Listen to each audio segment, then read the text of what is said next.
Oi, pessoal, vamos lá começar a nossa segunda aula intensiva de Direito do Trabalho para a primeira fase da prova da OAB. Na primeira aula, nós nos dedicamos a estudar o artigo 3º da CLT sobre os requisitos da relação de emprego, e nessa aula nós vamos esmiuçar o artigo 2º da CLT, que trata da figura do empregador. Então, nós vamos entender nessa aula quem é o empregador para efeito de aplicação da CLT e de reconhecimento do vínculo empregatício.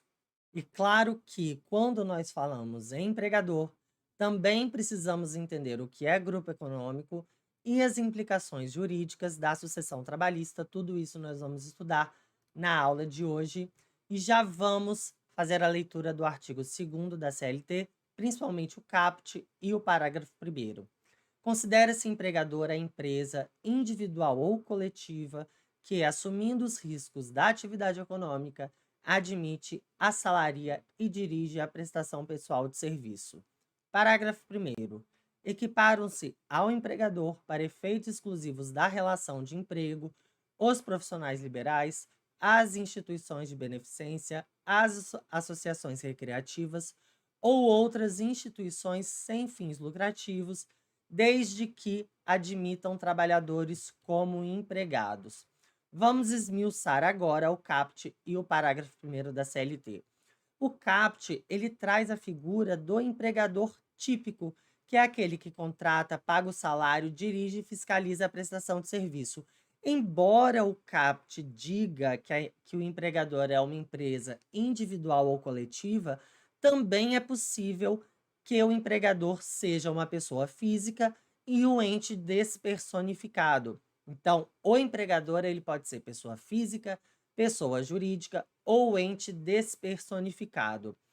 O caput do artigo 2º, ele também traz outra informação importante que diz respeito à alteridade. A alteridade é aquele trecho que fala que o empregador assume os riscos da atividade econômica. Mas isso não significa que o empregador é só aquele que obtém lucro.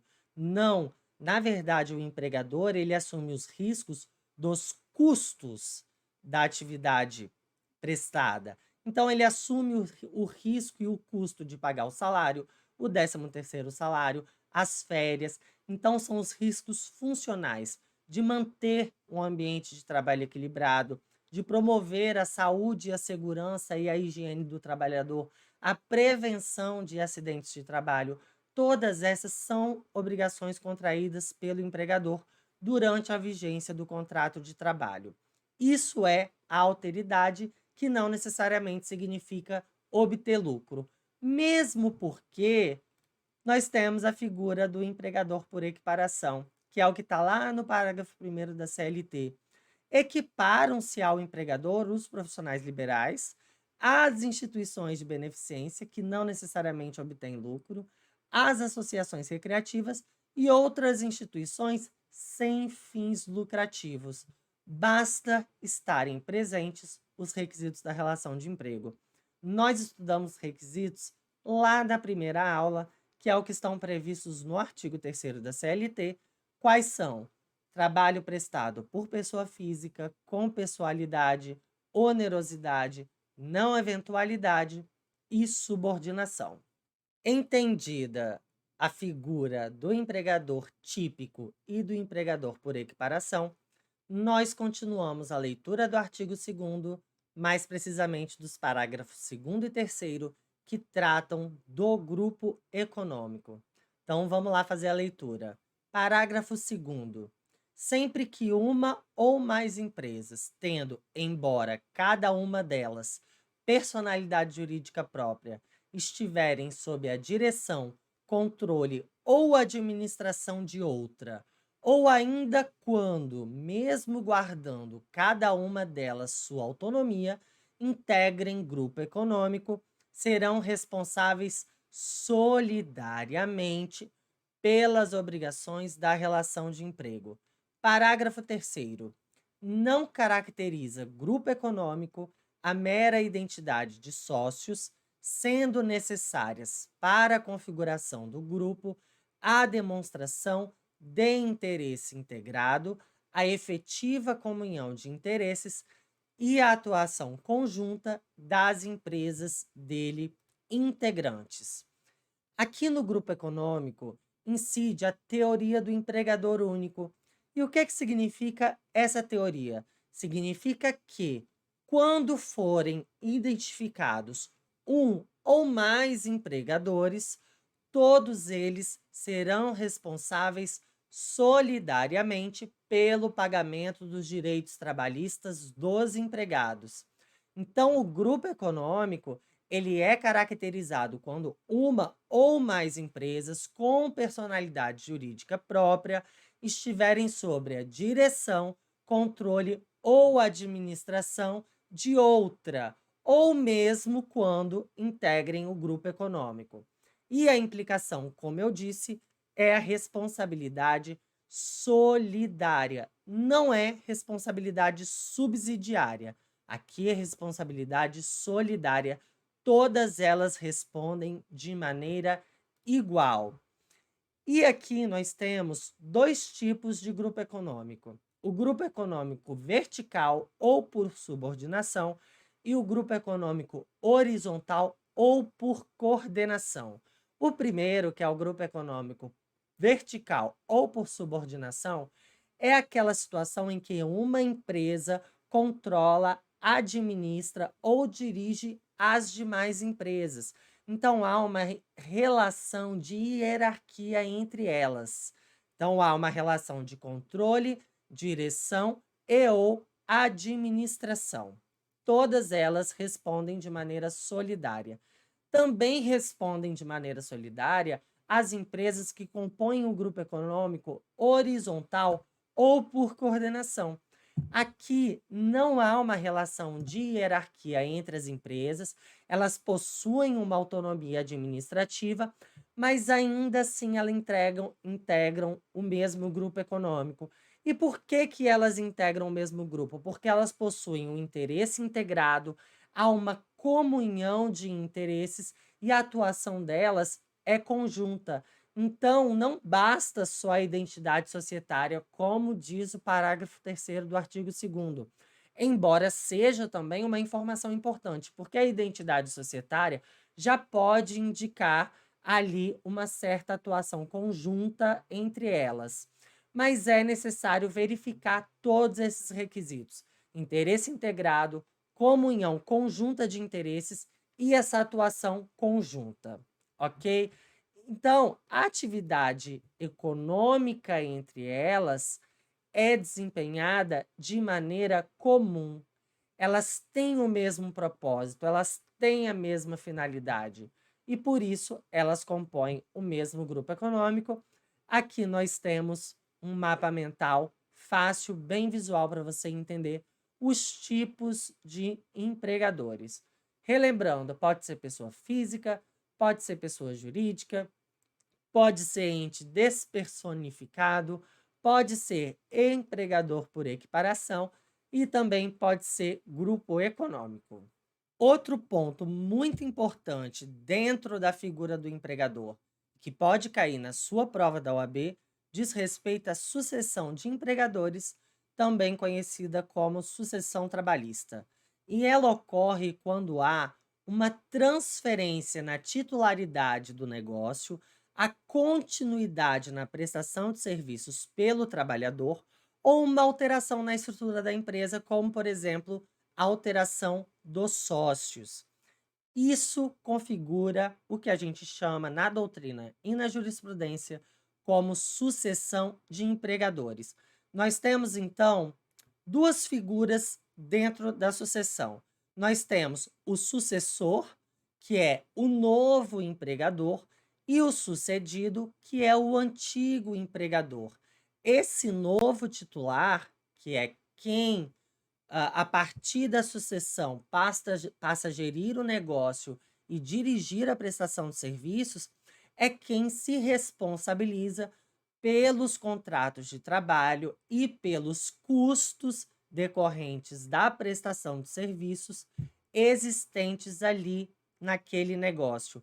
Por isso que é importante a questão da continuidade na prestação de serviços, porque o novo empregador que será responsável pelo pagamento dos direitos trabalhistas dos empregados.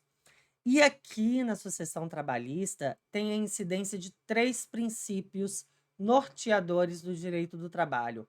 Primeiro, despersonalização do empregador. Segundo, continuidade da relação de emprego. E terceiro, intangibilidade salarial. Isso porque o contrato de trabalho ele é intuito personae em relação ao empregado e não ao empregador. Isso significa que essa alteração na propriedade da empresa ou do negócio não gera ruptura ou a extinção do contrato de trabalho e muito menos vai gerar uma alteração das condições de trabalho. Não, todas essas condições laborais, elas se mantêm, o que foi pactuado com o antigo empregador se perpetua com relação ao novo empregador.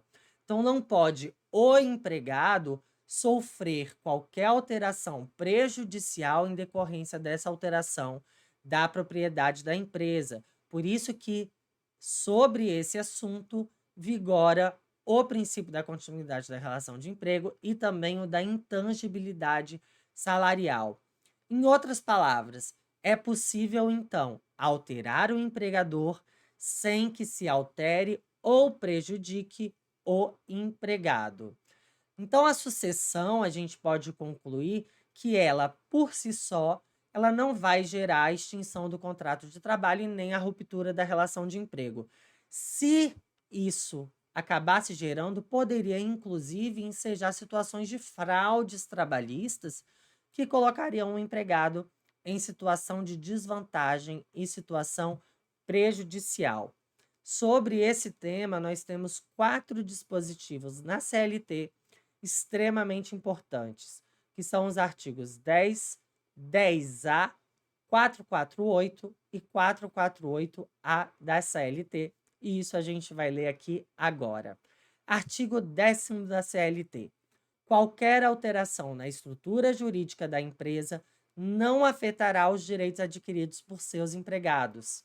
Aqui a gente está falando, então, dos princípios da continuidade da relação de emprego e da intangibilidade salarial e também da inalterabilidade contratual lesiva. Também tem esse princípio aqui no artigo 10º.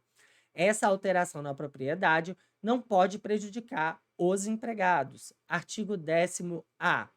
O sócio retirante responde subsidiariamente pelas obrigações trabalhistas da sociedade relativas ao período em que figurou como sócio, somente em ações ajuizadas até 2 anos depois de averbada a modificação do contrato.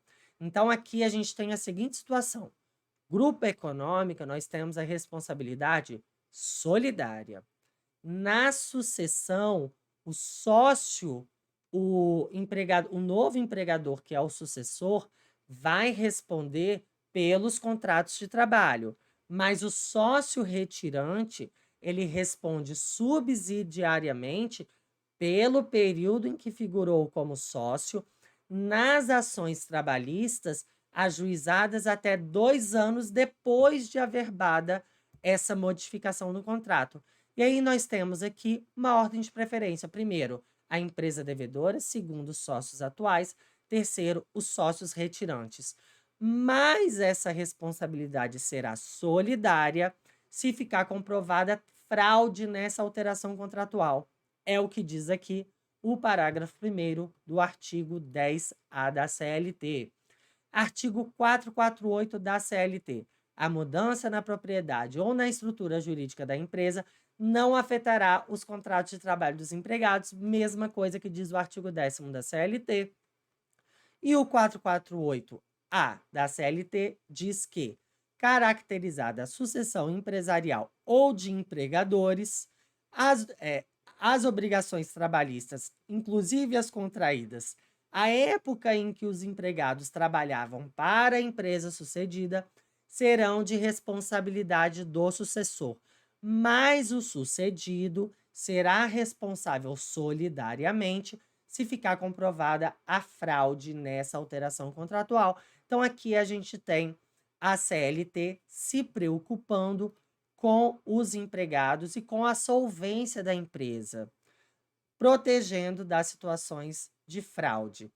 Exceções que não ocorrem à sucessão de empregadores. Primeiro, empregado doméstico não vai ter a sucessão de empregadores porque o empregador doméstico é a pessoa física ou a família, conforme previsto lá no artigo 1º da Lei Complementar 150 de 2015.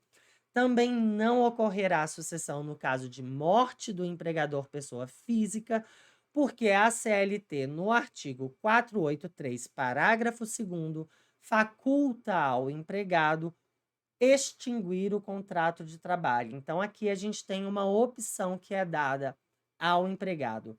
Também não ocorre sucessão trabalhista com relação à empresa falida, nos termos do artigo 141, inciso 2º da Lei 11.101 de 2005. A venda dos bens da empresa falida, ela estará livre de qualquer ônus e não haverá sucessão do arrematante desses bens com relação às dívidas tributárias, trabalhistas e decorrente de acidente de trabalho. É isso que diz o artigo 141 da CLT. Alguns entendimentos importantes do Tribunal Superior do Trabalho com relação a essa matéria. OJ 261 do TST. As obrigações trabalhistas contraídas à época em que os empregados trabalhavam para o banco sucedido, ou seja, aquele que foi sucedido, são de responsabilidade do sucessor, beleza, igual disciplina à CLT, uma vez que a estes foram transferidos os ativos, as agências, os direitos e deveres contratuais, caracterizando típica sucessão trabalhista. Então, aqui é um tema que envolve instituições bancárias. OJ 408, com relação a juros de mora e empresa em liquidação extrajudicial. É devida a incidência de juros de mora em relação aos débitos trabalhistas de empresa em liquidação extrajudicial sucedida. O sucessor responde pela obrigação do sucedido, não se beneficiando de qualquer privilégio. Então, aqui também é o TST protegendo de eventual fraude. O sucessor não vai se beneficiar de eventuais privilégios, assumindo os juros de mora decorrentes das dívidas do sucedido. OJ 411. O sucessor não responde solidariamente por débitos trabalhistas de empresa não adquirida, integrante do mesmo grupo econômico da empresa sucedida, quando à época a empresa devedora direta era solvente ou idônea economicamente, ressalvada de novo a má-fé e a fraude na sucessão. Aqui é uma situação em que a empresa compra uma empresa que compõe o grupo econômico, mas ela não é responsável solidariamente pela empresa que não foi adquirida, mas que também integra esse mesmo grupo econômico, desde que a empresa sucedida era, na época da transação, idônea e solvente. Então, a empresa sucessora precisa se preocupar com essa questão de solvência, essa questão financeira e administrativa quando vai adquirir uma empresa. Se tiver situação de má-fé e fraude, aí sim ela será responsabilizada de maneira solidária. Assim, nós finalizamos o tema de empregador, a parte teórica, passando agora para a aplicação da teoria, a questão que caiu na prova da OAB. Nós vamos resolver agora a questão número 71 do 30º exame de ordem e que tratou exatamente do grupo econômico e sobre toda essa teoria que a gente desenvolveu até chegar aqui. Então vamos lá ler a questão. Paulo trabalhou para a editora Livro Legal Limitada de 10 de dezembro de 2017 a 30 de agosto de 2018, sem receber as verbas rescisórias ao final do contrato, sob a alegação de dificuldades financeiras da empregadora. Em razão disso, ele pretende ajuizar uma ação trabalhista e procurou você como advogado ou advogada. Sabe-se que a empregadora de Paulo estava sob o controle e a direção da sócia majoritária, a Editora Mundial Limitada. Assinale a afirmativa que melhor atende à necessidade e à segurança de satisfazer o crédito do seu cliente. Bom, então aqui o próprio enunciado nos fala que a Editora Mundial Limitada tinha o controle e a direção e era ainda sócia majoritária. A editora Livro Legal, que foi a empregadora de Paulo, compunha então o mesmo grupo econômico da Editora Mundial Limitada.